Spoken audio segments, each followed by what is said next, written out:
Everyone welcome to Taran sir classes. आज आपके लिए लेकर आया हूँ poem number 4 class 10th and the name of the poem is how to tell wild animals by Carolyn Wells.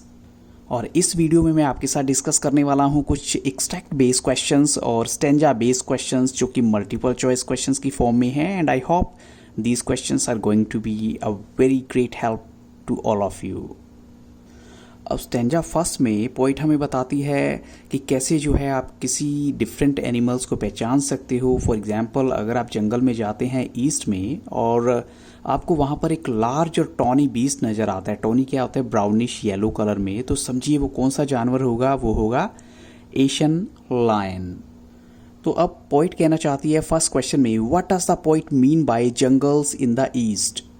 और आपके ऑप्शंस हैं jungles in the east direction, forest in India, forest in Asian countries and forest in east of London. और right answer है forest in Asian countries. अब चलते हैं question number 2, what word is the synonym? Synonym का मतलब होता है same, similar of to move forward to attack. अब आपको बताना है to move forward to attack का सिमिलर मिलता जुलता वर्ड क्या हो सकता है। ऑप्शंस आपके सामने हैं टॉनी, रोर्स, एडवांस और गो। तो राइट आंसर है एडवांस।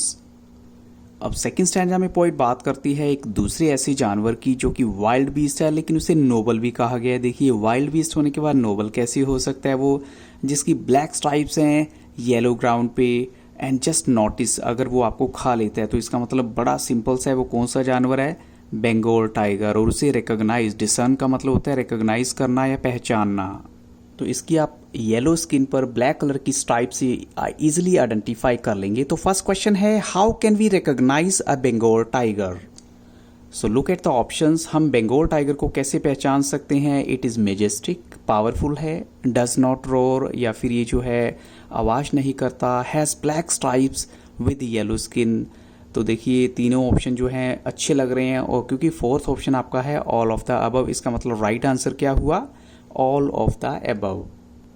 नेक्स्ट क्वेश्चन है आपका what does the word discern mean in these lines? आपको डिसर्न का मतलब बताना है इन लाइन के अंदर। तो ऑप्शन है confuse, recognise and understand, remark और ignore. And the correct answer is recognise and understand. Question number 3, which figure of speech has been used here? Noble, wild beast. तो देखिए बच्चों ये एक कॉन्ट्राडिक्टरी स्टेटमेंट है। ये एक वाइल्ड बीस्ट को नोबल बोला गया है तो it's very strange, but even then आप एक बार ऑप्शन देखिए, मेटाफर, पर्सोनिफिकेशन, अलिट्रेशन और पैराडॉक्स। तो राइट आंसर हुआ पैराडॉक्स क्योंकि एक बिल्कुल मैंने आपको बोल ही दिया था एक कॉन्ट्राडिक्टरी स्टेटमेंट है तो आपके लिए समझना भी इजी होगा इसको। सो स्टेंजा 3 में पोइट बात करती है अगर आप बड़े लेजर वे से इंजॉय करते हुए वॉक कर रहे हैं और आगे एकदम से आपको कोई एक जानवर नज़र आता है जिसकी स्किन पर ब्लैक कलर की पेपर टाइप की स्पॉट्स हैं, यानी पेपर क्या होता है? जो काली मिर्च होती है घर में, वैसी अगर आपको दाने से नजर आए और जैसी वो आपकी तरफ जंप करे तो it's very easy to understand ये कौन सा जानवर होगा। So it's none other than but a leopard. The first question is how is leopard different from other wild beast? दूसरे वाइल्ड जानवर से डिफरेंट कैसे है? ऑप्शन से its hide is covered with spots, it has stripes, it is dark in color, it runs very fast. The right answer is its hide. Hide का मतलब क्या होता है? स्किन। इसकी स्किन पर जो है स्पॉट्स होते हैं जैसे ब्लैक कलर के, मैंने आपको दिखाए। क्वेश्चन नंबर 2 है the word stalking can also mean? Stalking का मतलब बताना है आपको। वॉक लेजरली, रनिंग, जंपिंग और sit. And the correct answer is walk leisurely. Question number 3, why won't it do any good to roar with pain? क्योंकि ये आपको जो है रोर करने का मौका ही नहीं देगा पेन के साथ। इसका मतलब क्या हुआ? इट इज़ हार्मलेस और leopard's grip is very tight और once caught can not escape. और हम बोलें तो both B and C. Yes sir, right answer is both B and C. Now move to paragraph और स्टेंजा 4।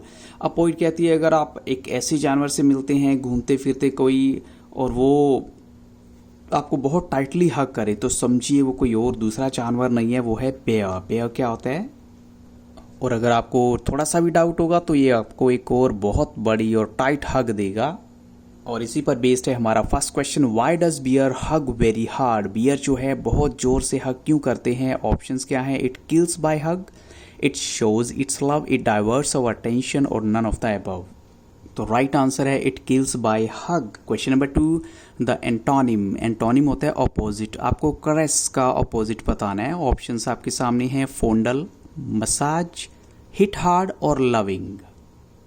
तो right answer है hit hard. Question number 3 है where can a bear be found, एक bear को आप कहाँ ढूंढ सकते हैं, तो राइट आंसर है उसका इन द फॉरेस्ट।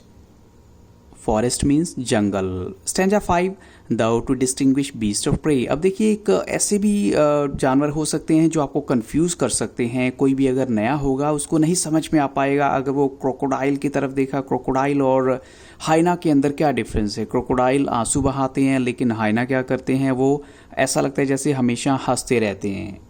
ये दोनों ही जानवर डिफरेंट कैरेक्टरिस्टिक्स वाले हैं। देखिए जरा हाइना की स्माइल कितनी अच्छी है। क्वेश्चन 1 है who laughs while it swallows it's victim, यहाँ पर कौन हंसता है जो अपने विक्टिम्स को मार के जो है कौन हंसता है, तो ऑप्शन हैं लेपर्ड, टाइगर, क्रोकोडाइल और हाइना। तो राइट आंसर है हाइना। क्वेश्चन नंबर 2 है which word in the stanza will be antonym, आपको एक्सपर्ट का एंटोनिम और ओपोजिट बताना है। तो ऑप्शन हैं नॉविस, टीचर, नॉन प्लस और मैरी। तो राइट आंसर है नोविस। नोविस का मतलब क्या होता है, जो बिल्कुल नया होता है, उसे कुछ पता नहीं होता। क्वेश्चन नंबर 3 है what is the famous idiom about a crocodile, आपको बताना है क्रोकोडाइल के बारे में एक फेमस ईडियम है, तो क्या है वो, crocodile smile, crocodile tears, crocodile pretending और क्रोकोडाइल्स लाफ्टर। तो राइट आंसर है क्रोकोडाइल टीयर्स। तो नेक्स्ट स्टैंजा में पोइट बात करती है कमीलियन, जो कि ऑलमोस्ट लिजर्ड जैसा दिखता है और कमीलियन स्मॉल साइज में होता है। और इसकी खास बात क्या है, ना तो इसके ईयर्स होते हैं ना ही विंग होते हैं, और पेड़ों पे आप इसको देख सकते हैं लेकिन कई बार नज़र भी नहीं आता ये। तो फर्स्ट क्वेश्चन है which reptile is almost like chameleon, so look at the options and right answer is lizard. और सेकंड क्वेश्चन है आपका why can't be chameleon seen on the tree, अब आपको बताना है कमीलियन को पेड़ पर आप क्यों नहीं देख सकते। ऑप्शंस क्या हैं, या ये अपने आप को छिपा लेता है और चेंजेस इट्स स्किन कलर और गोज इनसाइड अ नेस्ट और is on top of between leaves. और राइट आंसर है चेंजेस इट्स स्किन कलर, और इसीलिए हम इसको नहीं देख पाते। अब आपको बताना है पोएटिक डिवाइसेस जो मैंने आपके लिए ढूंढ के रखे हैं। तो अलिट्रेशन ही यहाँ पर यूज हुआ है कई लाइन्स के अंदर।